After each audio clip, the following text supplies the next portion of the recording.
My name is Jennifer, and at 43 years old, I find myself completely hooked on Spanish soap operas. Thanks to various streaming services, I've been binge-watching one dramatic series after another. There's something irresistible about the constant twists and turns, but little did I know my own life was about to rival any soap opera in drama. It was nearly 6 years ago, when I was living with my older husband. We had never been blessed with children, but I cherished our time together. That all changed one evening when I received a call from Monica, my best friend since childhood, who had even attended our wedding. "Hey Jennifer, it's been a while.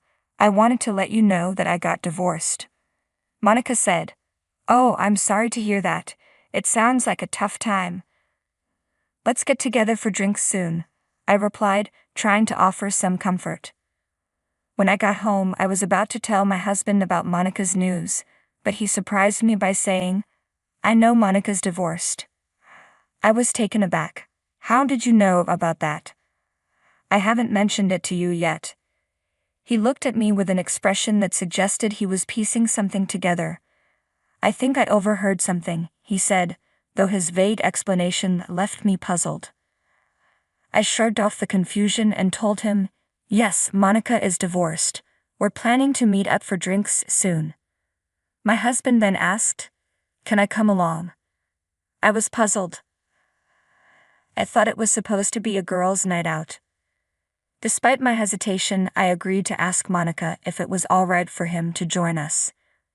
To my surprise, Monica responded enthusiastically, "Sure, let's all go out for drinks together." I was disappointed, wishing for a girls-only evening, but I relented.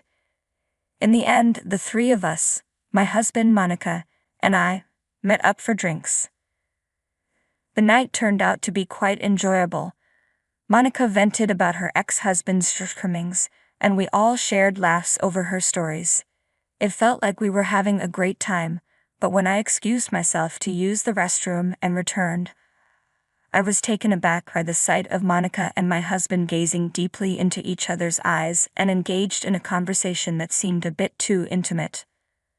A knot formed in my stomach as I took in the scene.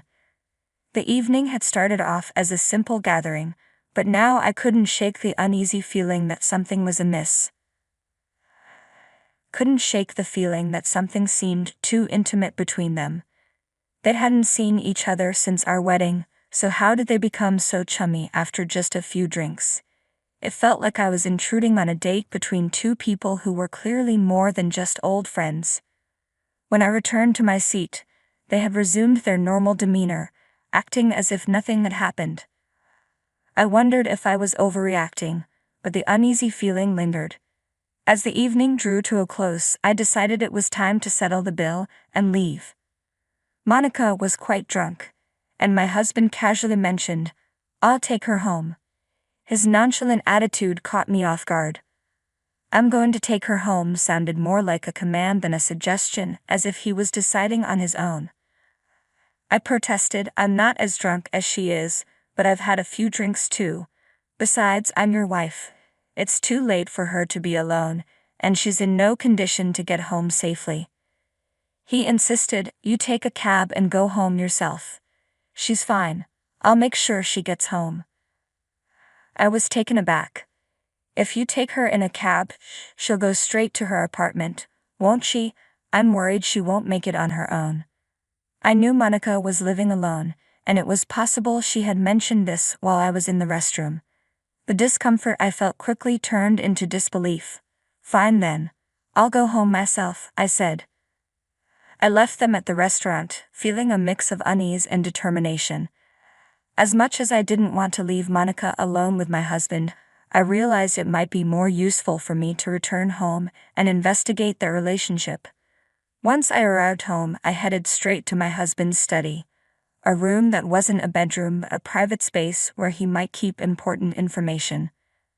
As I searched through the room, I realized that if I could find answers in Monica's house, it would be quite an invasion of privacy.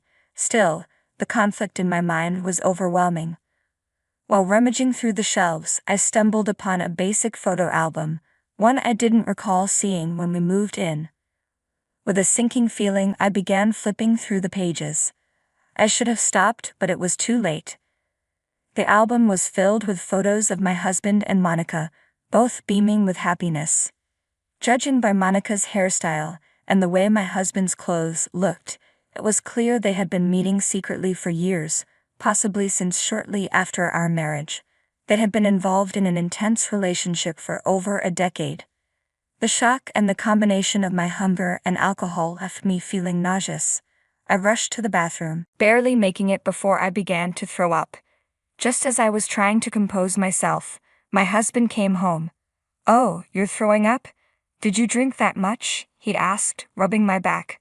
I snapped, "Don't touch me," and slapped his hand away. "Just wait a second. I need to get some water." He seemed to think I was too drunk to know what was going on. "Yes, I know who you are," I said bitterly. "I just hate you right now. I wish I could get so drunk I'd forget how much this hurts. Wait here. We need to talk," he said, clearly trying to lighten the mood with a laugh. I glared at him, trying to catch my breath. "Is this your idea of a joke? Are you trying to make light of the situation because I'm upset about you dropping her off?" He shrugged, seemingly unaware of the gravity of the moment.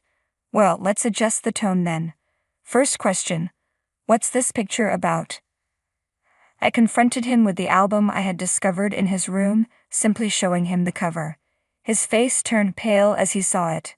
"Let's start with a yes or no question," I said.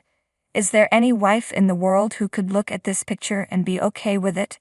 You know, considering what it shows." He remained silent, and I pressed on. "How do you think I feel right now? Go ahead, give me an answer."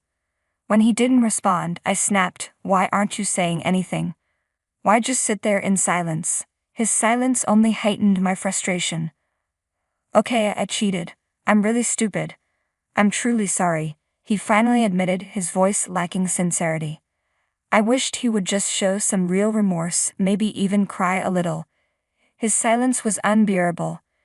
Then finally he spoke. "She's the one for me. Monica and we were both married to the wrong partners. After everything, we finally found each other. I feel like we're soulmates, destined to be together." I was stunned. "Soulmates? Are you suddenly a poet or something?" He continued. "I realize now that I made a mistake marrying you. Our soul vibrations are different. We can't be happy together. This is a test of fate for me and Monica." His words were so disconnected from reality that I could hardly process them. "So, we're not connected on a spiritual level. Is that what you're saying?" I stared at him, speechless, struggling to grasp the bizarre turn of our conversation. I was completely baffled by his words. I couldn't make sense of what he was saying. Only that he and I were hopelessly incompatible. My best friend had betrayed me, my husband had betrayed me, and honestly, I was beyond tears. "I don't understand what you're talking about," I said, feeling numb. "All I know is that you and I are hopelessly incompatible. If you're so keen on being with Monica, then fine. I'm willing to let you go, because you've been a terrible husband." He seemed to be speaking in riddles, and it only made my frustration grow. "I don't think you and I are compatible either," I said flatly. "You've clearly lost your mind, but I still don't understand what you're on about." "I knew you'd say that," he replied, seemingly resigned.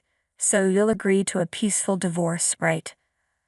I replied, "So you won't be paying alimony then?" He didn't seem to grasp the gravity of the situation. "I don't think I'm in the right spiritual mindset to deal with you right now," he said, his voice trailing off as if he were in a different world. His incoherence was almost maddening. "What's the matter with you, Jen?" he asked. I responded with an equally ridiculous answer. "I'm ignoring your absurd divorce request." Ignoring his pleas, I headed to the shower. He continued to shout from the other room, criticizing me and demanding a response.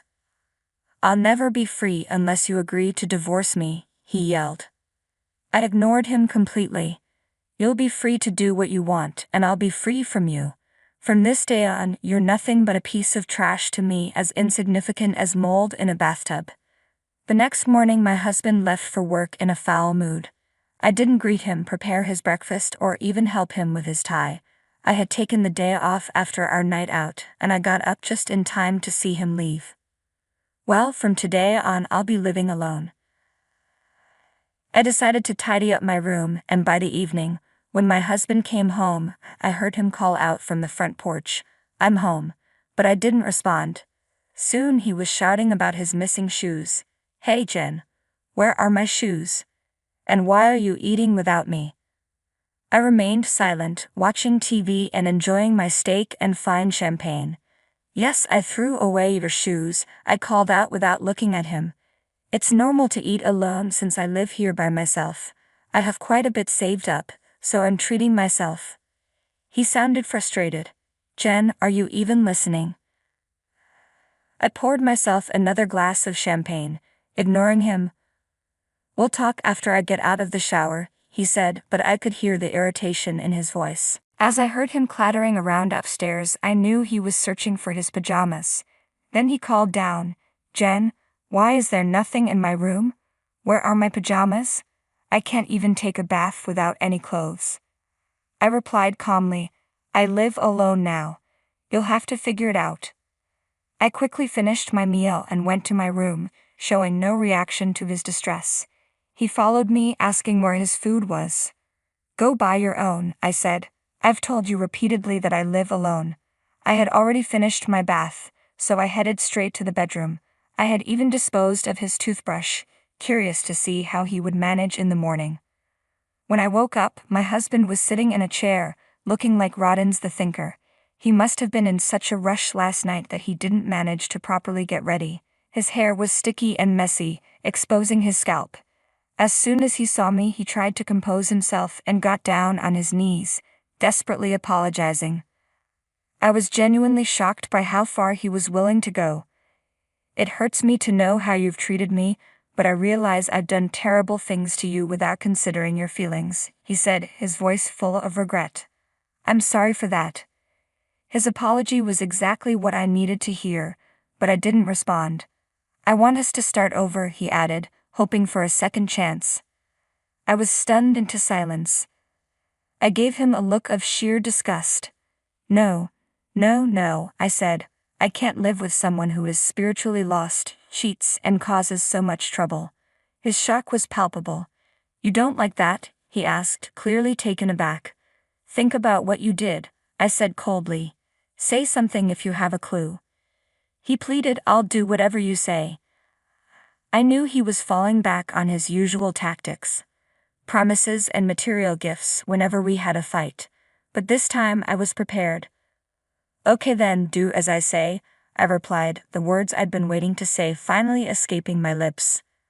I smiled, and his face fell, a look of despair spreading across it. I wanted to see that expression.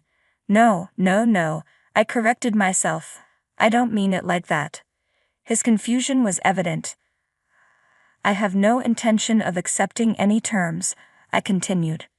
"Do you really think you can just brush off your infidelity after all this time?" "I'm taking action against both you and Monica," I declared. "I'll do everything in my power to hold both of you accountable. And I'll inform Monica's ex-husband as well. You'll both be facing alimony claims." He looked at me with wide eyes. "Good luck paying them," I said. "Come on, get up and take your things with you." I forced him to gather his belongings and dragged him to the front door. "Where are you taking me?" he asked, bewildered. "Outside," I said firmly. "I'm taking over this house. It's mine now. I don't want any more strangers in my home." "Wait, can't you at least wait until after the divorce?" he pleaded. "That's not going to happen," I snapped back. "Why not?" "What the hell, Jen? You just started talking all of a sudden and then you were so cold. Shut up and get out." I shoved him out the front door, with all my might. The strength I was able to muster came from the years of accumulated stress and anger. It's strange how much negative energy can build up over time. Before the divorce papers were finalized, we all, my husband Monica, her ex-husband, and I, met to discuss things. Monica admitted she had fallen for my husband at our wedding and had approached him immediately afterward. Their affair began then, and they had been discreetly continuing their relationship, hoping to stay under the radar until they were both free. They had been cheating on both their families. Monica's ex-husband was devastated when he first learned of the affair. I had no sympathy for the situation. Instead, I was relieved. The evidence they provided would support my claim for alimony. After being kicked out of our home, my husband moved in with Monica. But when she received the alimony demands from both me and her ex-husband, reality hit her hard. "We can't remarry if we're in debt," she said. "I need to find someone with better financial prospects." She gave him the boot, despite her claims of a spiritual connection with him. "Isn't she the soulmate you thought you were connected to on a deeper level? And now you're losing her over money." I couldn't help but feel disgusted by their predicament. Suck it up, I thought. This is what you get for betraying your wife. 6 years have passed since then. While I was paying alimony, my ex-husband retired and had to spend most of his retirement funds on those payments. He still struggles, and Monica's situation isn't any better. She's living in tough conditions, having exhausted her savings on alimony, and no man would want to remarry her in her current state. As for me, I've been earning well but haven't done anything special with my money except focus on work. Life is unpredictable, so I'm trying to live modestly and do what I enjoy. They say, if you're prepared for anything, you're prepared for everything. I've been enjoying watching Spanish soap operas every day. Recently, I met someone at work who shares my interest, and we're even talking about traveling to Spain together someday. I look forward to that day, and I'm not concerned with soul vibrations. For now, my goal is to live happily and peacefully.